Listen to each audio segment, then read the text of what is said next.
humbleness is understanding that there's always something to learn from anybody, Fuck yeah. right? Like I can Yes. learn a lot from you. It's not because I'm the whatever Michael Jordan of Jiu Jitsu that I have nothing to learn. No, let me see. Okay, you have a skill that I don't have. Maybe you're also educator. Let me see how you speak. How do you develop that skill of communication? And I get that a lot in jiu-jitsu, and I really communicate to my guys. I say, guys, like, okay, I'm who I am, but there's always something to learn. Welcome to The King Within, a podcast for men who seem to have it all, yet feel like they're losing what matters most. I'm Mike Salemi, and I've been there. Successful on paper, but disconnected on the inside. This isn't about grinding harder. It's about mastering your emotions, leading with calm strength, and rebuilding trust at home. Each week, we dive into real stories and tools for becoming the man your family runs towards, not away from. Because you didn't build this life to lose yourself in it. This is The King Within. Let's do the work. If courage needs fear, today's guest, Xande Ribeiro, brings the blueprint. A jiu-jitsu legend, multi-time world and ADCC champion, and a teacher of teachers. We unpack what it really means to live with a warrior's mindset, how fear can become a friend, how humility after victory transforms a man, and how jiu-jitsu can raise stronger, more grounded kids. You'll hear why keeping a white belt mentality might be the key to mastery, and how movement itself can open a spiritual state. If you're a father or a man trying to stay grounded in soft times, this one's going to land. If this conversation resonates, please follow and share and leave a quick review. It helps more men find this work. Let's get into it.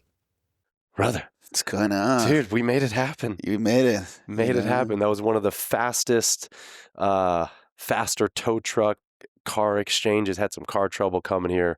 And man, I really appreciate you making time to connect with me. Yeah, of course, man. You always be there for me, my humble brother. Always being very open to train me and connect, and I couldn't do any different, brother. Hell yeah. Thank you. When I had served you combo, that was like 5 years ago, 4 years ago? Something like that. I don't know. It's been a while. I still lived in my first apartment. I was right in the garage. It was a beautiful time we spent there. I think it's been like 3 years, maybe four. Yeah, I think it was 2021, 22, maybe. Yeah. And you've been competing, I know, for your entire life, Mhm. right? And you were competing at that time, and you got a competition just coming up here in a few weeks, right? Yeah, I'm gonna compete for the Who's Number One. WNO in Austin. I made a point to come back and be more active this year. I did European. It's funny because 2025, and it seems like I competed last year. I was going through I was doing a study in my esoteric shaman. Oh, you can say him that. He said, "Hey, when did you spend your birthday? And I'm going to your alignments, your planets and stuff." Yeah, I was in Dubai. No, I wasn't. Where was I? I was like very confused.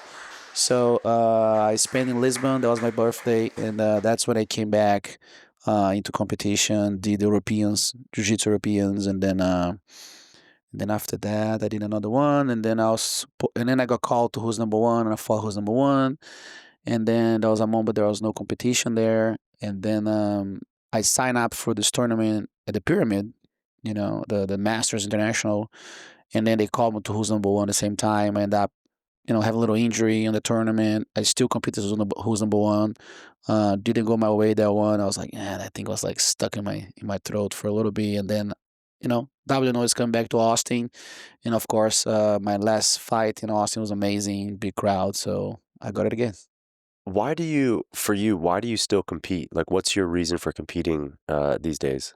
Um, I just like being active. I think I train so much. I have a team. Victor Hugo, Philippe, Noah, all those guys. So I'm always training with them. So I'm always in shape.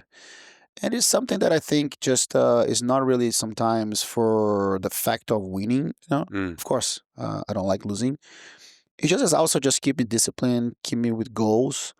Sometimes when you go too much into the business, corporate ideas, you have a tendency to sometimes, and I think it just keeps me with the energy of the warrior. And in Jiu-Jitsu, we don't really retire, become masters.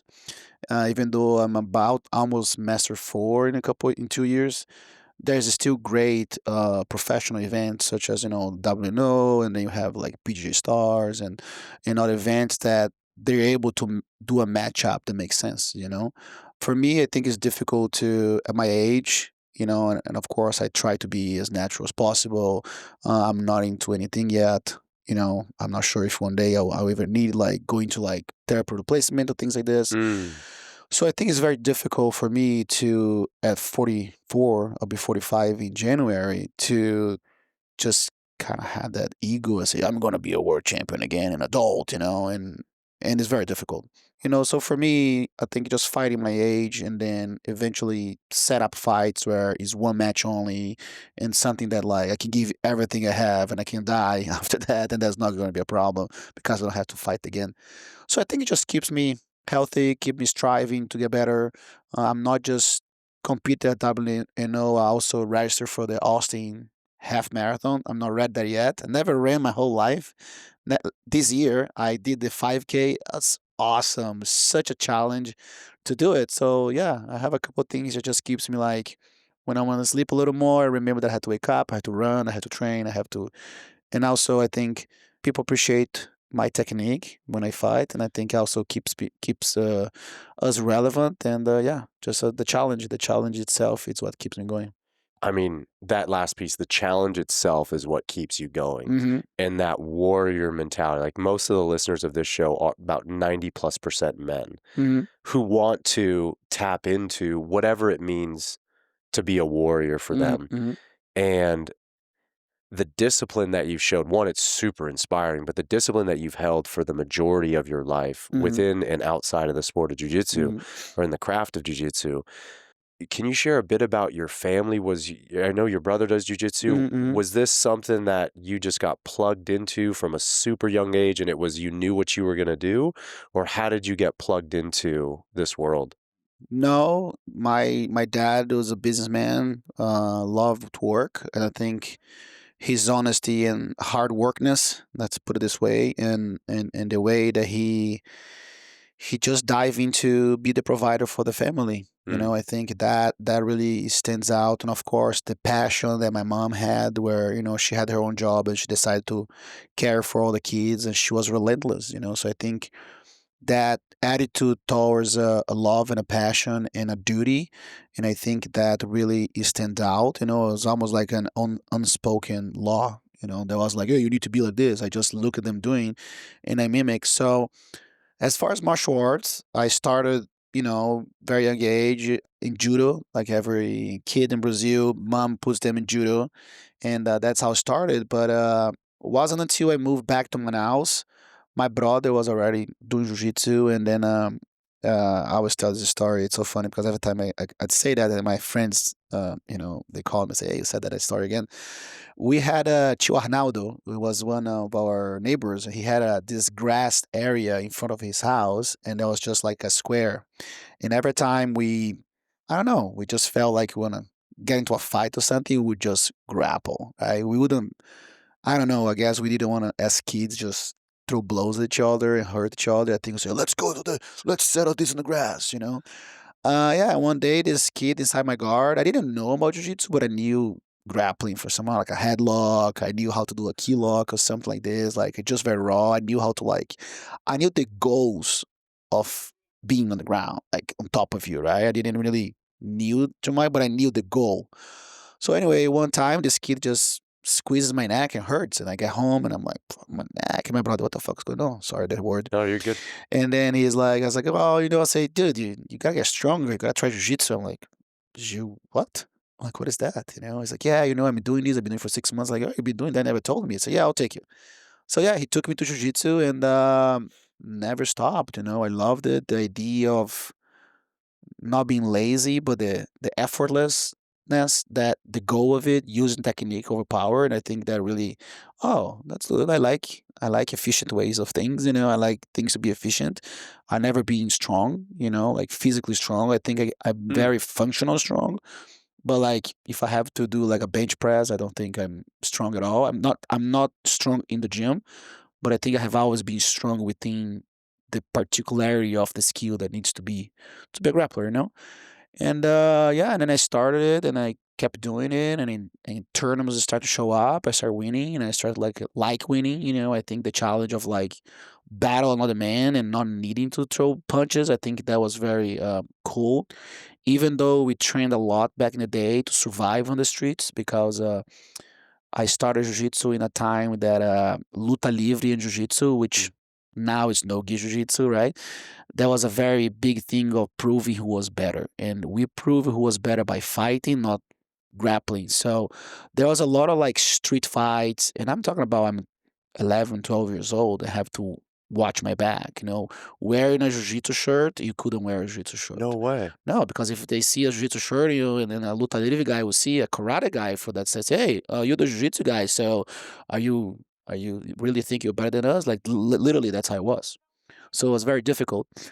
Anyway, fast forward, moved to Rio, went to college, and at the time, my brother was already a world champion, and I had world championships medals, and then I think jiu-jitsu just became part of me, and I had the chance to teach seminars, and I got a call, I guess a spiritual call to come to America and try to teach, and then I loved it, and then right away I made some money, even though there wasn't really the industry of jiu-jitsu like today. Today is way more, is more of an industry that happens. And yeah, just got called into me, and then I say I'm not coming back to law school, and the rest is history. Wow, so you were in law school. Okay. Yeah. Interesting. So there's a lot of dads who listen to this podcast, and my son is almost 3 years old. Hmm. And when I think, what are the things that I would want? What are the lessons? What are the teachings? What's the experiences that I want to provide to him Hmm. that'll really serve him as he goes from boy into manhood? Hmm.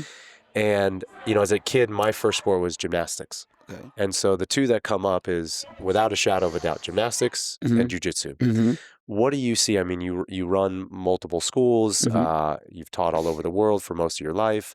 What do you think, and what did you experience as a kid in addition to what can jujitsu, or committing to that at a young age, what can it Hmm. teach someone? Oh, that now we need 3 hours to talk Let's about it. go. But it's simple. I think it's very simple because jiu-jitsu will give him a lot of challenges. The first challenge is just to have attention. You know what I mean? Be a good listener. Mm, Being in a position to where he needs to. Of course, if you find a school that does, because our school, a lot of people, because of our background, they come here and say, "Oh, I want my son to be a champion." I'm like, "Well, does he have the attitude of a kid first? Is he a kid?" Right? I think I'm a very I started at a young age. I was 10, which is even older than a lot of kids starting today. And I didn't really put the responsibility really to like, oh my God, I want to do something until I was like 16 or 17. So mm, I was a kid. I went I played soccer in the street. I did a lot of stupid things. I climbed trees. I jumped rivers. I ran from dogs in the street. Like I did a lot of things as a kid. And I think today, for me is the biggest mistake is putting your kids in jiu-jitsu for him to be a champion. I think before a champion and before anything else, they must be a martial artist. mm, Understand the values and the virtues that requires to be a martial artist, right? The discipline, the honesty, the justice that he has to attain within the process of struggling through martial arts, right? So I think with jiu-jitsu, with the proper school and the proper teachings, he's gonna come here and be challenged. He's gonna have little victories. He's gonna suck some days. He might have a kid that has his number. He never beats the kid, and he has to live with that for another couple years, right? So I always like to say that jiu-jitsu play life without you getting hurt, mm. right? The only thing that hurts is your ego, right? Like I didn't win, right? So our definition of winning in jiu-jitsu is like, am I showing up? Hmm. That's a win, right? Like, can you take your kid? You probably don't. I don't think your kid will ever gonna have an iPhone for a while. But okay, do you want to get off the couch and go to jiu-jitsu? No, I'm your father. You're going, right? And then Right. and it's interesting because a lot of kids, which are a lot of parents, they sometimes they don't want to force the kid to do it, but there's no other way. You need to do something hard every day, right? And I was actually even have a conversation about these days with my friend, and like now there's this culture that we as leaders we want to bring like do something difficult every day, like Mm, do something challenging every day, right? And it's almost like it's our job to create those hardships because life isn't hard anymore. Like, you know what I mean? Like, let's say you want to go on a date, you on your phone. You want to call food, you on your phone. You want to, the good thing about it, we can do business remote. That's great, right? But in our time, if I want to talk to a girl, I had to go walk to her house, knock on the door. Maybe her father would come up. If I call her home, who's going to answer it? You know, let's have another conversation. For you to see a butt, you need to like watch until maybe look around Playboy whenever Playboy will come around. So there was nothing there. You know what I mean? Like, and then we can even go on into like manhood, testosterone levels, and things like that. So at our time, that was hard. Anything was hard. Hmm. Want to study, you have to go and grab the Barça or encyclopedias. My house, like I think I don't know America, but like in Brazil, was almost a requirement. Every house has a library because how are you going to study for school? So everything was very difficult for us, right? So today, I think jiu-jitsu itself recreates lives a lot, right? Let's say your kid get really good at jiu-jitsu, right? He's gonna come in here just show off and beat up the kids, or he's gonna show kindness. Oh, that kid is having an issue. He's not that great. Maybe I'll allow him to work a little bit so he gets the 1 minute of praise that gets him to be good, and then and then eventually he struggles again. So I think jiu-jitsu is a whole package on that level. They have to stay in one position. They have to be attentive. We have an oath, like I intend to be gentle, respectful, and a good listener. Hmm. And I will always give my best to develop my self-discipline, to have the courage to do what's right and truthful. That's, the first two lines of our oath. I think with the kids, this is very important, respecting the teacher, respecting orders, respecting operationals, you know what I mean? Respect that there is a way to do certain things in here. So I think that creates an environment where now the structure and adding with the education at home, next thing I know, you talk to your kid, he's like, listen to you. You know what I mean? And then they become task oriented. Okay, the task today is go around your partner's legs, and then they're gonna.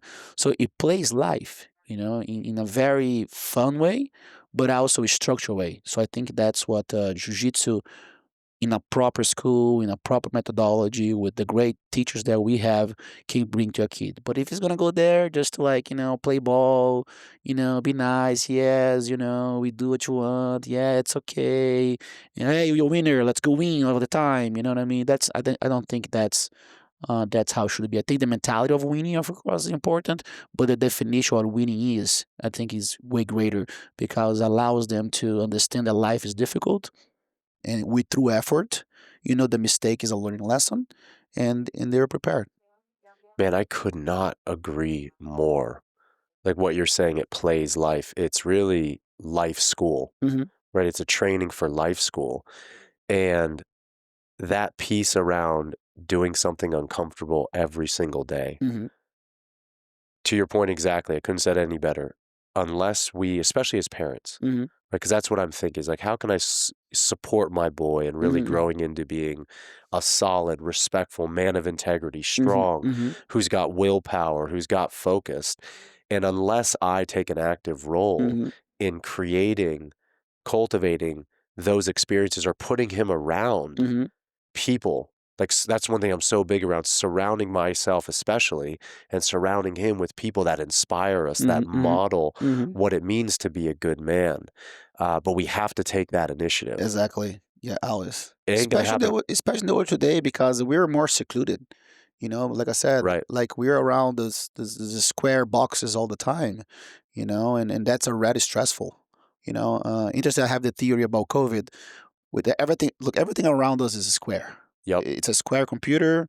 It's a square windows. Like everything is a square that makes us boxed it into ourselves, and now that's why kids are very like shy today. Now it's hard them to open up because everything is boxed. And I think as parents, especially, they call I'm a zillennial because I'm from the time that analog was still analog. So I went through the whole process of the internet, right? And I'm very blessed to be that way. And I think like we're talking about right now is like how can I present life to our kids in a way that prepare them to the outside world? Because otherwise, it's gonna eat them. Well, I'm looking outside right now, and in nature there are no straight lines. No. doesn't exist. Doesn't exist. And what's the thing that is largely the most removed, speaking generally, from kids' lives? It's time outside. Yeah. Playing, just being Yeah. a kid, Yeah. getting outside. You don't see any straight lines in nature. Mm-mm. And that's why I think if kids just set the iPhone down, or their parents, had Mm-hmm. the structure piece that you said as well. Mm-hmm. y- I've definitely talked to a handful of parents who think there's that belief that, oh, if I employ too much structure, if I tell my kid no, etc., then I'm being a mean parent or a bad parent. And I think it's the exact opposite. Mm-hmm. Kids are craving Yeah. for structure. Mm-hmm. And that's really what I'm hearing you're giving Mm-hmm. giving to them. What would you say if you were to pick one thing? I know there's a lot there, but what are you seeing showing up with the kids that are coming into the school or schools today? What's the big thing that you're seeing? Is it that their attention can't be focused? Is it that closed down? Mm-hmm. What's the biggest either challenge or thing that you're viewing across the board in terms of what they're coming in with? I could say many things, but I would say just the social part. Just be part of a group, Yeah, and understand that sometimes you're gonna be picked on, sometimes you're not be picked on. It's just like coming out and being themselves, within a group, behaving within a group and things like this. Like I said, a lot of kids they become very shy because it's very common. Like when there's no anything else to talk, you're on your phone, right? Like being creative and think that's the main thing. Like take them away from a screen or their own world inside of their brain. Now they're like get to grapple and be and playing war with their friends. And I think that's very important. Most of the kids are very shy. They can't shake a hand. right. They don't know how to interact. I think like going back to just a basic social experiment, you just be able to interact with the kids. And just like, hey, it's okay to be rough a little bit. It is what it is, right? Maybe I'm developing skill until I'm technical and effortless. Yeah, sometimes it's a little rough, and that's okay. And be humble and have the humility to understand that there's also a way to develop within that group. So I think for me, the community aspect is huge. Mm. Be able to live in community again. Families are smaller right now. Like, I'm like, just look at my family. We're like 27 cousins Whoa. in one side of my family.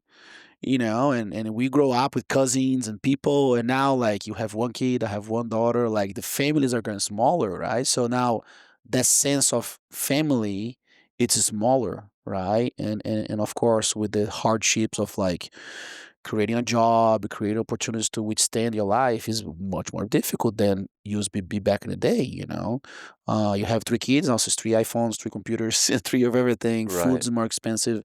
So I think like the cell of the society, which the families is turning smaller.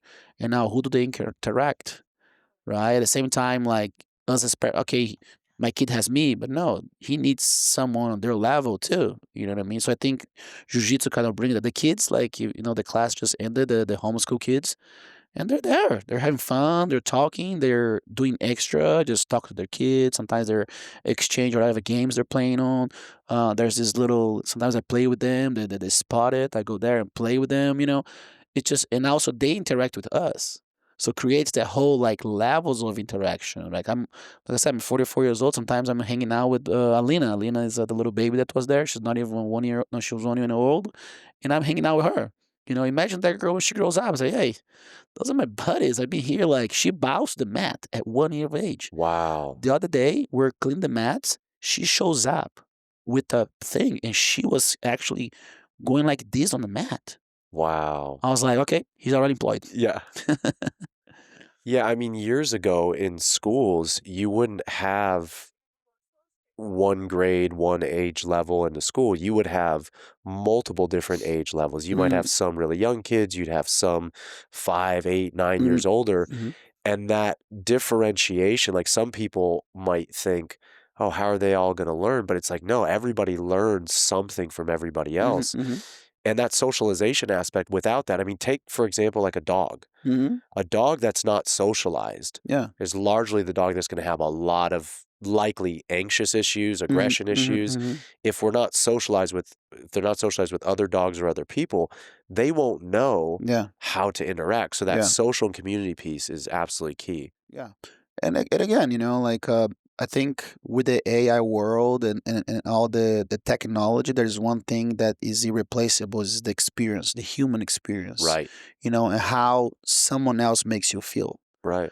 right? Like, of course, if you go to ChatGPT, they're always gonna say you're amazing, you know what I mean? But at the same time, like if we create a relationship where there's an understanding, right? Let's say you and I we're friends, but now I need to like, hey, you're doing this wrong on your job, or hey, you boom boom boom, and then you need, okay, Sean is my friend. I believe he wants the best for me, and I'm gonna understand, and I'm gonna be humble to like, hey, how can I get better at this?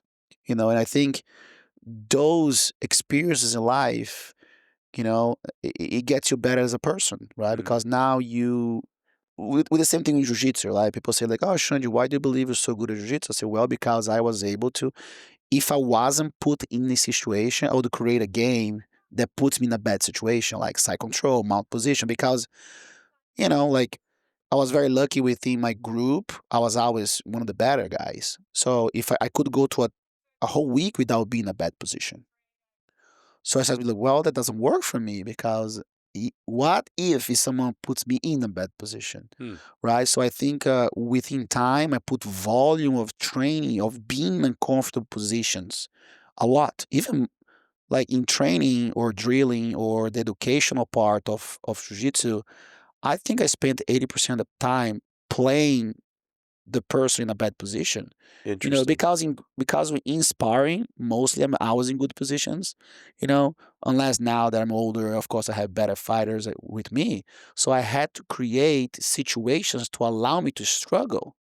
That's why like you put me in a situation in jiu-jitsu and I'm like, oh, it's okay. I've been here before and it's okay. It's something that's not it is difficult and challenging, but it's not like that's gonna take my emotions to a level that I can have at least a decent way to think about the situation and find a solution. Like I have out, for example, I grabbed my first kettlebell. I was 18 years old, Yeah. and right away, like, oh, this is difficult. Next thing I know, oh, this is awesome. Oh my God, this is amazing. It's very uncomfortable. And then to get more uncomfortable, let's get maybe heavier kettlebell to see if now I can recreate the same technique.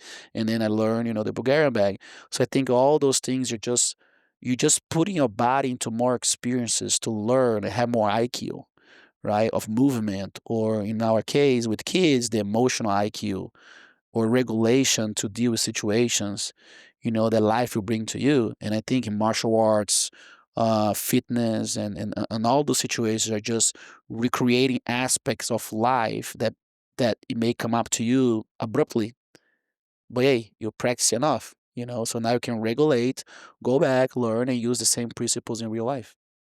You're for sure one of the select few people that I've ever met at a specific high level who also has maintained an incredible amount of humbleness Hmm. and then also an open and beginner's mind. Hmm. Like your willingness to, I've seen you a bit with the kettlebell online. I know you work a fair bit with Steve, and then getting to work with you on the Bulgarian bag and Hmm. like the ability to maintain a beginner's mind that Hmm. I've observed in you. That's Hmm. actually one of the most inspirational qualities Hmm. that I've seen. Hmm. And I do think from my perspective, at least that's one of the keys that's kept you advancing. Hmm. I'm curious, can you say, where have you learned more? Has it been learned more in training on the mats with your Hmm. training partners or in competition? Where have you learned more about yourself as a man? Cool. I think it's a good balance. I've had situations in tournaments that I was completely asshole, that I did have attitudes that does not Mm, align. mm, I've had situations that I was like a little suburb, like I'm gonna win this, and then I got my ass kicked. Or maybe a little extreme celebration where I gotta remember that over there's a guy, and also there are situations where like I thought I was gonna lose and I won, right? So I think like the competition is more of like a fine line as far as like I can't have a mistake, and if I do have one, it's going to be very clear, Huh. right? So I think competition, it gives you a more clear vision of, of where the mistake is. Could be your attitude, could be a technical attribute. In training, because the environment you are around your friends, you do learn a lot, right? But sometimes it doesn't really show 100% because it's training. Even Mm. though it's training, but now once you're in a competition, now there's the whole thing of like you make it, you break it, right? My first lesson, I would say, I remember when it was very interesting, but this tournament really showed me a lot. It was the first time I won the world's purple belt, and my brother was already a big champion at the time, already known, right? And I had the name Ribeiro, right? And I fought my first match, and the guy also lives in Portugal. He's a triathlete, and we talk a lot. And he's like, "Man, I'm so glad I had this collaboration in life." And he walks in, I already see his behavior, right? Very like judo, like boom, like, and I'm like, oh, okay. And he goes, "Hey, Alexei is an honor for me to fight you." I was like, what is he talking about? Like at that moment, I was like, no, no, no, no, no, hold on, like, and I was okay. He respects me a lot. Maybe if he think, and now I'm like in my head, that was like literally like 10 seconds. We shake hands, I walk away. Now this is all. I say, you know what? All right, this is a competition. I'm gonna eat him alive, and then I'll think about this later. Because now it goes from like, it's an honor me to fight you to like, ha ha, ha, I got you, right? So anyway, I beat him, whatever. And then in the final, I beat this guy that was my first rival. And Terere kind of got in my ear, like, oh, he said he's gonna smash you. You're Saulo's brother, but you're nobody. And once I got a position, I smile at the picture, right? So it goes from like what is honor to what arrogance. Like, was it really necessary for me to be that Mm. way? And then that was a big thing for me. At 18 years old, I'm like, there's something there, right? There is a responsibility because right now I had to first acknowledge that was said to me and shift to like, okay, this is a competition, this is a war, and then later on, I let someone talking shit to me to affect the way I truly am. I say, does that represent what the first guy said? Hmm. And now I'm like, I went from like the honorable man to the clown. So I started to really debate that in my life right away. In the It's like, same day, in the same few the hours. same few hours, and I go home, and of course, even my brother, he just loves being an asshole sometimes. He's like, "You're a fucking clown." I'm like, "But I'm a world champ." I'm like, "I don't give a fuck. You're still a clown." So now I'm like, "Wow, I'm the number one in the world. I beat the guy that beat my whole team." I was very confused, but I was like, you know what? Maybe I need to like, the be the person a dog thinks you are.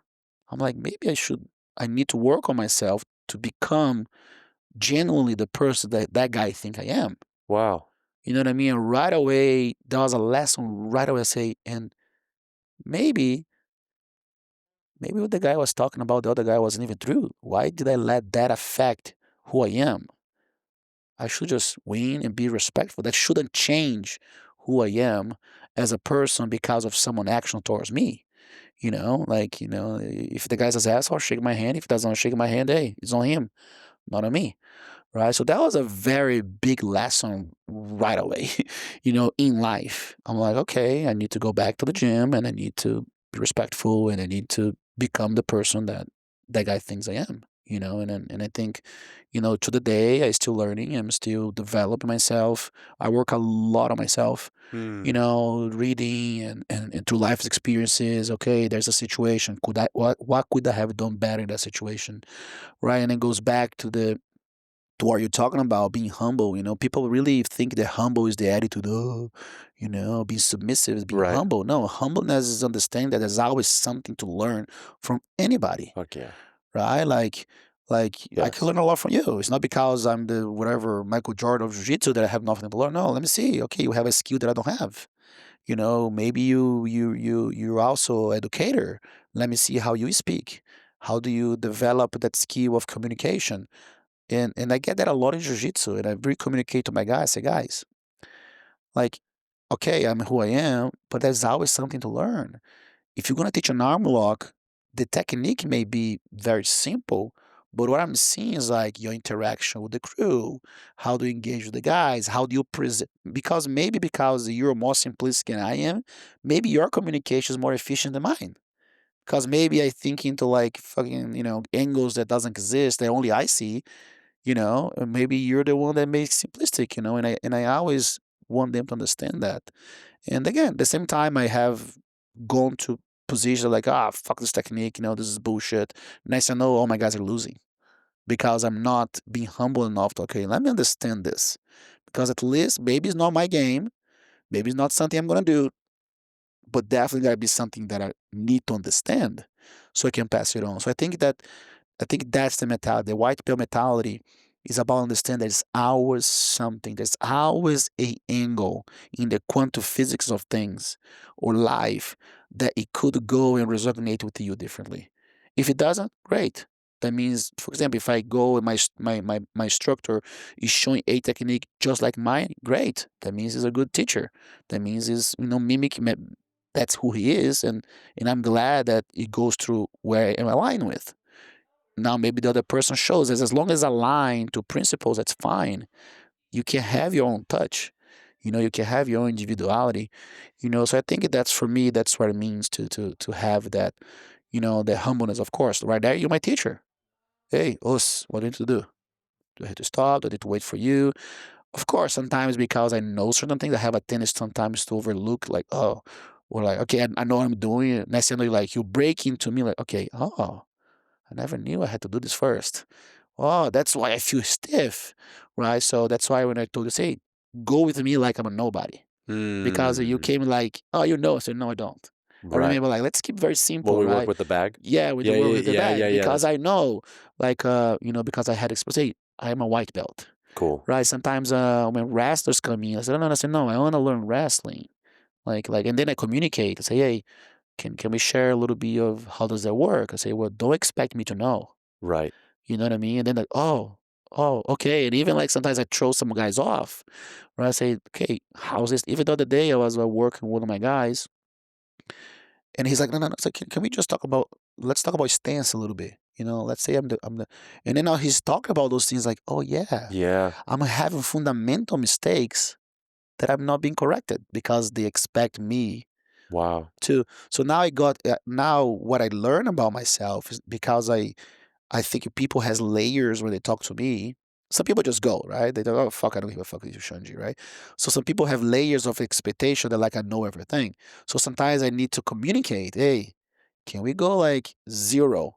Like, for example, there was a wrestling stance that I was getting thrown off by. I said, whoa, I'm doing too much of a judo stance in here because I'm a judoka and I have the grip, which I can have a leeway to move my hip in a certain direction. But for wrestling, it doesn't work because I'm exposing myself because I have no grip. So I'm like, and things that he probably teaches in the first class, and that's for me what really is amazing because once you sometimes you reach a certain level, it's at least in my case sometimes it's very difficult to go back to the real white belt mentality. Okay, let me teach this guy without expecting to know, Right. right? And I get myself a lot of that, and like I said, it's every day is a learning. And there's so much there. I mean, one of the things it brings up is like, I mean, I've taken almost every single kettlebell certification out there, pretty Hmm. much. Probably like, I don't know, seven, this is years ago, but like 7 different ones, Hmm. every level, all of that. And then I would retake them. Hmm. And people would ask, why are you retaking the exact same course? Hmm. And I was like, well, one, I'm in a different stage of life right now. And there's only so much that I can retain in Hmm. one session or in one Hmm. cert. Hmm. The other thing is it could be a different instructor, even teaching the same technique, but taught through their progression or taught through just the way they articulate, taught by, because we all learn via, just like kids, what we see, what we hear, what we feel, what we intuit. And so just watching someone else demonstrate a technique, I'm learning just by what's coming in. Yeah. And so the same technique taught by a different person or taught at a different time, and to get these people that you're learning from to get the ground zero of how they would break down Hmm. the fundamentals and see Hmm. what's their process of teaching, Hmm. I really resonate with that. There's one thing, though, that I'm really curious. When you were talking about your mindset going into a match, What's your relationship overall in jiu-jitsu with fear? Do you get fearful? Do you get anxious? And how have you learned through life to navigate when you're feeling fear? It's funny that everyone ask me that. My Oh, problem is when I'm not with fear. when That's you're usually when I'm not anxious. That's usually because the fear. I think like with again preparation, right? I did the training camp and I did the best thing possible to put myself in the worst case scenarios to create solutions, right? So now I have that confidence that, okay, I work hard and I mapped everything it could possibly do. So there's the technical confidence on it, right? But there's always something that could happen, right? And I think that's where, in my case, like sometimes I have to actually trick myself to feel a little bit more anxious because that brings a state of awareness. So mm, a lot of time, you know, the overconfidence could be a problem, right? Because now you lose your like, okay, oh, fucking, you know what I mean? Like like maybe you know more than me, like the awareness, your eyes are like focused, like okay, boom, so I always have fear, I have fear of many things. They're like, oh, I'm so in shape that I might just tap, I don't want this to happen, and I think like because I train, in a way, and so good people have a stage of confidence that's so hard, so big that again I trick myself into, okay, what if that happened? And I start to just play along situations that may go wrong just to bring that little, okay, it's not gonna happen. Now I'm already in it, right? I'm focused. I'm in there, and of course, I think other things in that I've learned through yoga. I learned that prana very early in my life. I think the first time I ever stepped in a yoga, I was like 18, 17. I remember being in a position and just shaking after 2 minutes, 2 seconds, and I got the teacher like, hey, you gotta breathe, like breathe. What the fuck is that breathing even means? And I said, no, we're doing, nasal and understanding. And then I said, no, I'm with Steve Maxwell in Philadelphia, taking ice baths in the -2 degrees Celsius in Philadelphia. Like, what the fuck are we doing? Just breathe, just be present. I'm like, no, it's impossible. And I said, no, we start to regulate that through breathing, right? And I can see you wearing that, and I'm curious about how that works. Maybe I'll use one. So I think like just the regulation of it's very important, but fear is part of it. I think fear is my friend. mm, It's using as a tool, right? Not used as an enemy, right? Because everybody, when you rephrase it, I think what I have always been very good in my life is about reframing mm, what that means to you, right? So fear is not my enemy, right? Fear is actually your friend, because that's the one that tell you, hey, be careful, right? Be careful. But when it takes over, and now that's an issue, right? Now I'm like too fearful. Now I'm like, oh, I don't want to go there, right? Well, we usually there's a saying that what's courage without fear, right? So to be courageous, you gotta go through the fear, and I think fear is my friend. That's how I rephrase it. You know, Back in the day, fear would make my throat dry. Now it becomes the physical things of fear, right? So I think huh, let's touch on that. When fear change your physical reaction to something, maybe your heart beats too high, or maybe your mouth is dry, and then that's an issue, right? And then, but again, maybe you go to a first competition and then you go to a second competition. Now you expose more to this uncomfortable situation, like let's say a cold bath, right? So for me, like, oh, cold bath. Now they're saying that cold bath is bad for you. I'm like, well, it's a challenge, right. right? Like Tony Robbins make you walk on fire. Wim Hof makes you take a ice bath. Climb up a mountain in shorts. Shorts, Yeah. yeah, you know what I mean? For me, it's just a challenge that now it brings you that like, oh, I can do this, and then we can go into dopamine or whatever, those hormones will kick in. And now it makes you like, whoa, I remember the first time, like, man, I'm so scared, I'm so scared, I'm so scared. And I went to a fight, I threw it and I beat the guy. Now I'm like, holy shit, it's so great. So fear turns into something amazing. So I think fear is a fuel, fear is a friend. You know what I mean? Just learn how to negotiate with that. You know what I mean? And regulate your emotions through those amazing feelings. They're good. They're good. Anxiety is same anxiety. Why? Anxiety is the expectation of the future. I'm like, Mm. no, okay. Oh, I'm anxious. Oh my God. No, okay. Why am I anxious? Oh, I'm afraid to lose? Sure, I can lose, but also I can win. Let me stick with winning. Mm. And if I lose, hey, I came out of the day we had a team meeting. I say, true effort never fails. That's why when you lose, you learn. But you won't really learn if you really put the right and true effort into something, So then, and then also goes back to the social aspect of jiu-jitsu. Now there's a friend, hey man, you can do this. I remember my first state tournament, right? This guy was saying, man, look at that guy. He looks strong. I say, you better than him. I saw him. You better than him. You're going to kill him. I'm like, oh, yeah, I'm going to kill him.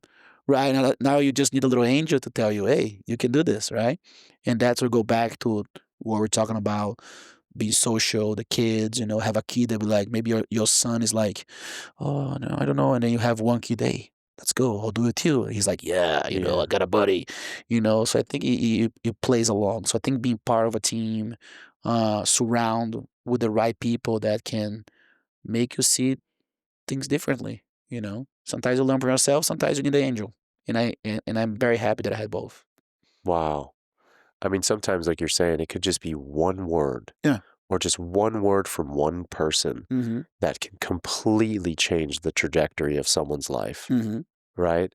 And a lot of what I'm hearing too, even just the discussion up to this point, it keeps coming back to the Mm-hmm. warrior mentality. Like you said, how can there be courage without fear? Mm-hmm. How do we learn to step into that? How do we learn to reframe and find, the angle of either positive or the angle that'll help get us through to the next step? Mm-hmm. How would you define, like, what is a warrior to you? What are the qualities, characteristics? What does it mean for a man to step into the archetype of the warrior? Whoa, that's a tough one, but it's tough because it's difficult to put in words something that I try to leave. Mm.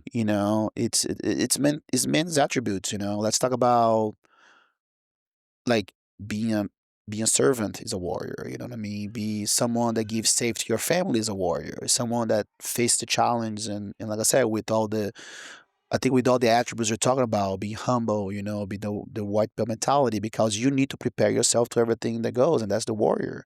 That's someone that does not shy away from the challenge, that takes accountability for the mistakes, and learn from it. So I think the everyday warrior is the one that wakes up and know there's hard things to do, and he's going to do it anyway. And someone that if they get criticized, they can tap into their student behavior and then go and do it. I think a warrior guy is just the one that is a is willing to do the work. Mm. You know what I mean? Like some people are not willing to do the work. Like sometimes when I teach a guy technique, oh I got it. I'm like, no, you didn't. That's not the mentality. Okay, what do I have to do? So I think being a good listener, and just strive, be strong physically, be strong mentally, understanding that also being vulnerable is a strength. I did a speech on the wedding of Victor Hugo today. Let's imagine you have a beautiful family, and you're like, sometimes you just want to lay down, curl in your bed and just have someone pet you out. That's also being a warrior because you have built a family and a God that's around you that say, okay, my man needs some love. Mm. Maybe just a 30-second pet and you'll be okay, I'm back. Right. So I think there's a lot of this that I think being a man, right? And it goes back to like even in the world today, even in what it is to be a man, what it is to be a woman, what's our roles in this society, right? Like I think for me the battle today is going back to what we truly are, like as a man, as a woman, and understanding that like there's differences, and like I said, be able to be the person to the people around you that will be an asset, and they'll take them to to be just better. Like, oh, I'm super tough. I'm I'm unbreakable. I'm like, no, what is that? You're gonna go crazy if you think like that. Like, so I think surround yourself doing. I think it's just basically goes down to do the hard work every day. I mean, knowing that every day is be difficult, and if it's too easy, I'll find a way to become difficult. I'll do a challenge. That's why I also like within the fitness world, for example, you know what I mean? It's the most primal way to do something difficult, right? Sometimes people would not listen. Okay, let's shut up your. Sometimes when I'm sad or I'm angry or something, I'll grab the airdyne and just die on it because I want to shut my brain off, by. I'm trying to survive the dying. I just named the airdyne Dina. I just grab Dina and I'll go hard on her, and then she goes hard back on me. And that's I know, like, okay, now I give space to then go back to my center and then articulate something that's challenging my life and I can do better. So I think as a man, you got to be physical, you got to be strong, you got to be protective, but also understand that you choose the people around you. And I think it's important for us to be able to trust that. Like you choose your partner, you mold them and she mold you into this connective cell that support one another. Sometimes you 100, she's 0. Sometimes you 10, she's 90. You know what I mean? I think that's what's important, knowing that even though maybe today you just want to cuddle or cry, that doesn't change who you are. And she's not gonna use it. Oh, well, you're being a little bitch. That's sometimes when I see in the world today this unalignment, where us as men, like we sometimes you want to be soft, but we're taking over on it. And sometimes the woman wants to be soft and then becomes this aggressive and maybe like, oh, I'm your boss, right? So he keeps this battle, and that's not the warrior way. The warrior way is knowing that you created something spectacular, and you can and that's your base, that's your foundation, and you allow to trust everything around because you're the one that built it. And also have the humbleness again to like, okay, what's wrong, and I will stand up and I'm gonna even defeat, keep your head up. For me, that's the warrior. Winning, keep your head up is sometimes easy, and that can bring suburb, but you gotta also understand that that's possible. But I was say, okay, there's no excuses. I did my best. I'll go back and I'll do it again. Hmm. And I think that's the mentality that we think like I wanna build a business that's gonna change everyone's lives. I'm accomplished basically everything I could have in jiu-jitsu, but I wake up every day. I want to make sure every single person in my team wins. And like I said, define victories. Okay, that they come into to a work that environment is good for them. Like right now, we even have the little baby here. The baby basically is growing up here. Which job you can bring your baby to your job? We can. I teach and I put the baby in my shoulder, and while she does sales and does something, I'm taking care of it. We all working together because we're a family. And I think that's what's important for us, a man, to understand that we have a big role in the safety of the society. And I really appreciate the job that you do. Hope one day I can join one of your adventures, and learn.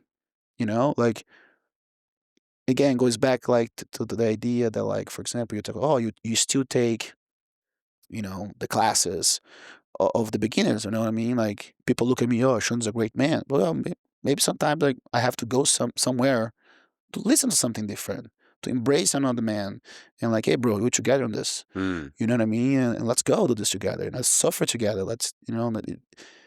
I think it's just build experiences is very important for the warrior. The warrior that sits at home and doesn't challenge himself is not a warrior. It's probably a warrior, right? That's how we say.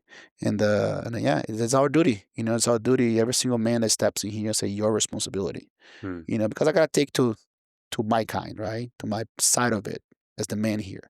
If there's no woman on the mat, it's your fault. You know what I mean? If you're going home and it's your fault. Take the role as a provider. And again, provider doesn't mean the guy that makes the most money on the relationship is someone that's like, hey, baby, I'm here for you because I know you're there for me as well. And I think the warrior plays, a lot of roles, I guess. That's why it's a difficult task. Oh man, that was such a there's so much there. One thing that you said at the end there about struggling together.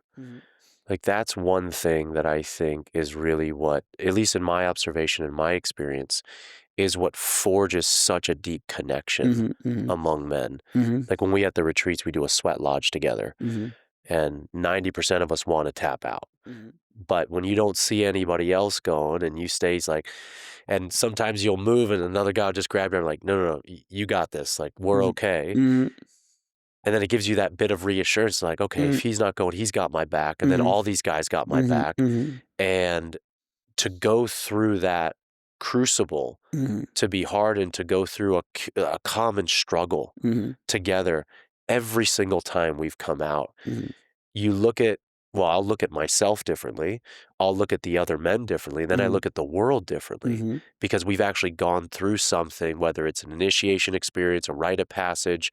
And in those experiences, there's some form of metaphoric death. Mhm. There's some part of you that had to die in order for this new part to emerge. And when you do that and you struggle together, when you said that, I was like, yes.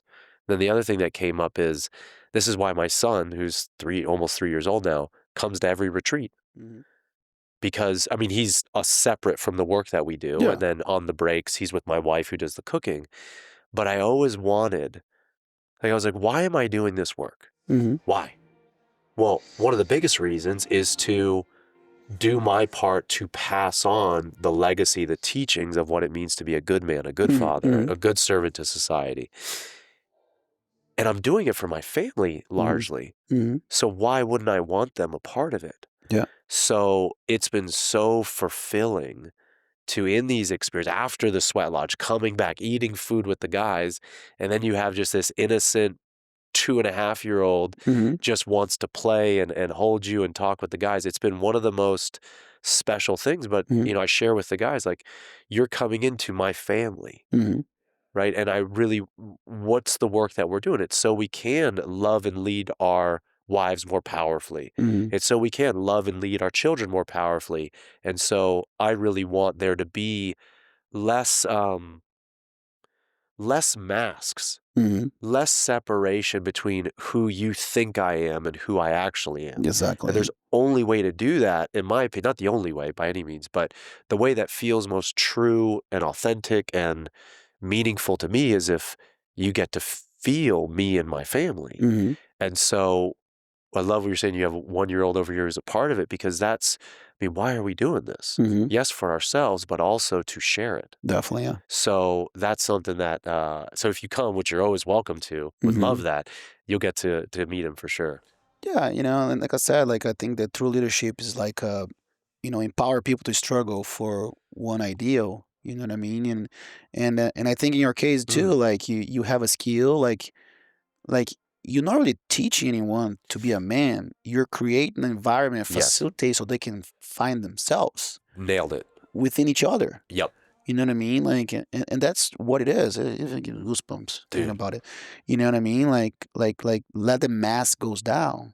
Like I tell the guys here, I say, look, you guys look at me as this champion. But if I have to come here and act, look, okay, I'm acting of service every day. Every day, they say that life is a act that never ends, right? But it's a true act. Your true self has to come up all the time. Like, imagine if I have to come here every day and like, oh yeah, I'm this perfect guy. And I tell the guys, I don't want you guys to be here because I'm a champion. I want you guys to be here when I'm actually not a champion. Because what I'm giving to you is just jiu-jitsu, and that's it. And I happen to have more experience in the world than all of you guys. And jiu-jitsu has given me those experiences in life that maybe you guys never had it because maybe you live in a corporate world. Maybe you don't have access to different cultures, right? So I'm just here to facilitate that and be with you guys, right, in this process. And I think it's such important work for us. It's not the ultimate true. It's just a way. Right. You know what I mean? It's just a way, like the warrior way. Hey, what we do? We're gonna do some hard stuff. We're gonna work out. We're gonna talk, and we're gonna have good food. We're gonna embrace one another. No mask. No. It doesn't matter your $100,000 watch. It's not gonna save you from the heat, buddy. We're not gonna do the work for you. So also, I think, like I said, the leadership is like how do we empower people to struggle together for something that's a common, like it's a common struggle to everyone to win. And that's all it is. And in the other side too that we need to worry about is now the people that do this type of work and now they think they have nothing else to evolve, right? You could basically, yeah, I'm here, those guys are doing exactly what I say. No, I'm still doing my work. I'm still going home. I'm still developing. I'm still having the white belt mentality, even though you being a leader. And me, I'm a leader of an organization. I have, whatever, 19 countries, and every day. Right now, I just got 3 more books about communication and a working environment, something that I never really thought I need to read. So, okay, maybe I need to communicate better with my guys. Where am I going wrong? Am I putting the sensei boss together, my personality? So now it's kind of like understanding how to communicate better so I can be efficient to everybody. There's always something to learn. And I sit down and I'm like, hey guys, the only thing I know that I don't know anything. So let's learn together. I'm in a position in this level, but there is a lot of different levels. I had a meeting right now. I have one of my instructors. He's a 50-year-old badass lawyer. And sometimes, hey, you're a wiser guy. You're older. What do you think about this? He gives me his opinion. And I put the white belt on. And I say, okay, boom, and that's it. And then what's great about those relationships, interactions, that this does not change how he sees me. Mm. And I think that's very important. And I think that's a lot of what happens a lot in the world is this, that and I think that's where the fear in the society today and the uncertainty happens, because we've been hurt so much, because we put our guard down, and that's seen as a weakness, not as a way to connect. Right. And I think that's where we need to tap into this. It's okay. Be strong. Like put your guard down is a way to let it in. Hey, if they abuse their energy, I just put my hand out and say, you're not part of my circle anymore. And that's okay. And also we need to know that sometimes people just don't align. And that's okay. Right? That's why there's, A and Bs, people that, raise in the society, people that don't raise in the society, because not everybody's the same. Maybe it doesn't work for me. Hey, I came in here from your retreats. I didn't get anything. Well, we go to war. Not everybody comes out alive. And that's how it goes. And that goes back to like when I teach a class. Maybe my communication resonates with 50%. Mm. Maybe the other 50 don't get it. But that doesn't mean it's good or bad. It just mean that maybe the tone of my voice, maybe whatever the expectation, maybe their day, maybe Victor Hugo is teaching right now. Maybe the other 50% gets it. And I think that's how a team works. And I think we all have something to learn every day. Hell yeah. Hell yeah, Sanji. One thing that I'd love to, as we head towards the end of the show, is, I've had the pleasure of getting to work with you with the Bulgarian Hmm. bag. I'm curious, what is your, you got a fight coming Hmm. up soon. Hmm. What's been mainly your conditioning, and also what did you get, or what do you get from training with the bag? I mean, you've trained all different types of modalities, but I'd love to hear a bit about your training right now, and what have you really found from training with something like that? The reason I was like I would say the Eastern European style of training, Yeah, like I said, I think I think grappling in martial arts is a very unique form of a thing where I just don't like the battles everywhere. Like just a little critic on the fitness world today. Now that's this is suck, this is not. I say, guys, there's no right or wrong. That's what's good for you. right, There's like, I'm the ultimate true because I've done that. So it doesn't matter. Maybe what works for you doesn't work for the other person. Why Six Blades has 100 students and that school has 101 students? Because maybe that's what they align better. One thing that I always like that they call unorthodox is because it's a battle. I think kettlebell and Bulgarian bag, I think they fall in the same category for me, because it doesn't matter how tired you get, you got to stick with the technique. right, You can't muscle, because if you muscle, you're tired. If you're tired, you end up going away. I can go into like the gripping, the core, the control, right? Like you moving things around, like so the different rotations that your body is doing, right? So you work your body as a role, as a whole, the whole time.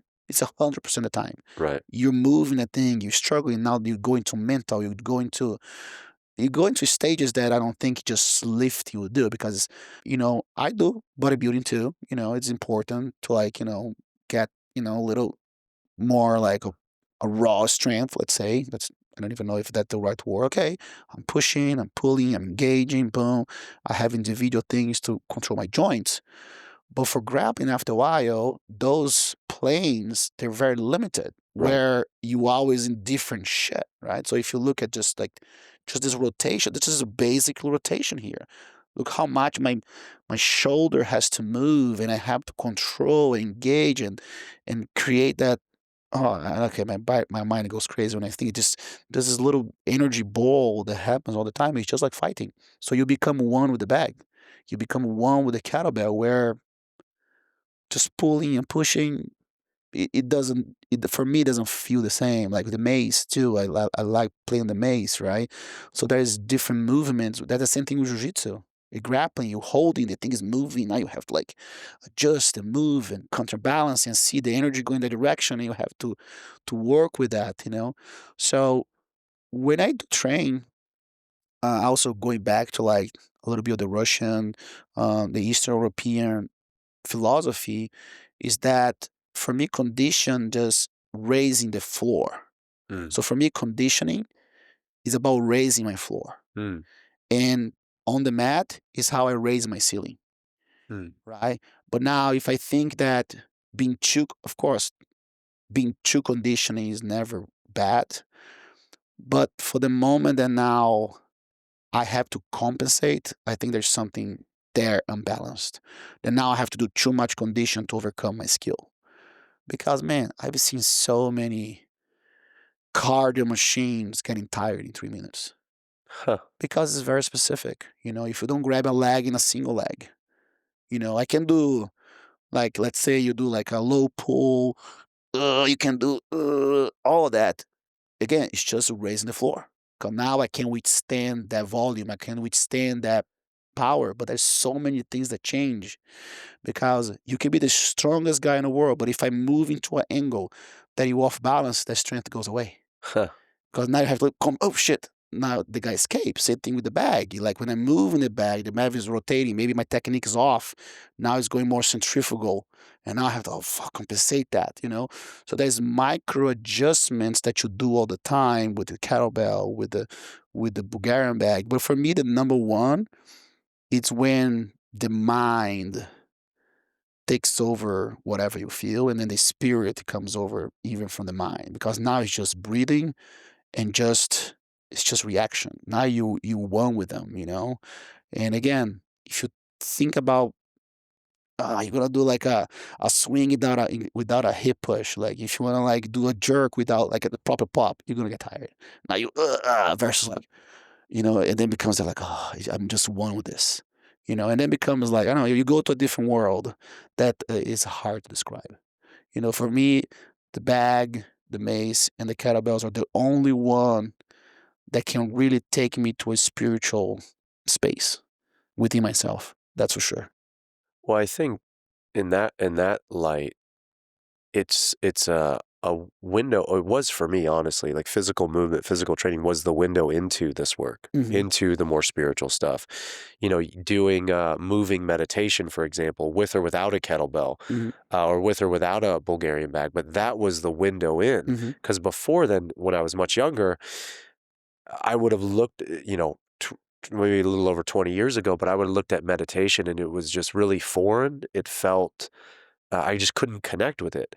But through movement and integrating breath and rhythm and timing and getting to that place where what you said, as soon as your hands touch the bag or the bell or the mace, you're now, because when you don't touch it, you're two separate systems. You have the bag as its own system, you are one system. But as soon as you connect, you unite that into one system. And so if you can integrate breath with movement and learn some of the nuances and the details of how to use your body weight and how to use momentum to move the bag, then exactly what you said, you can tap into, whether you want to call it a flow state. There's a part, I think, of our brains that relaxes, and then it goes into this harmonic rhythm. And I've had some of the most powerful or memorable, like spiritual or just aha moments while training and while training in that state. So it can be absolutely an access point into that.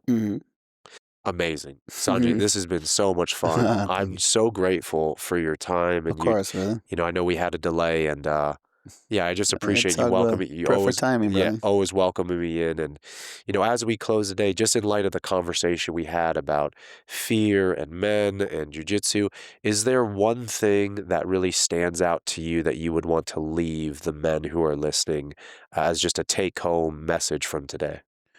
Well, it's been a very big um, you know subject this week because it's the humility. It's not humility is not a behavior like I'm simple. I don't like watches. Humility is about understanding there's always growth. Humility is about knowing that there's always someone that can teach you something. You know what I mean? That it's always something to be learned within this world.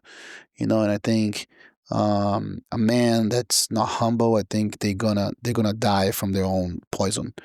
I Mm, think it's extremely important, like the arrogance of like a know-it-all. It's important, to surround yourself with men that you can trust.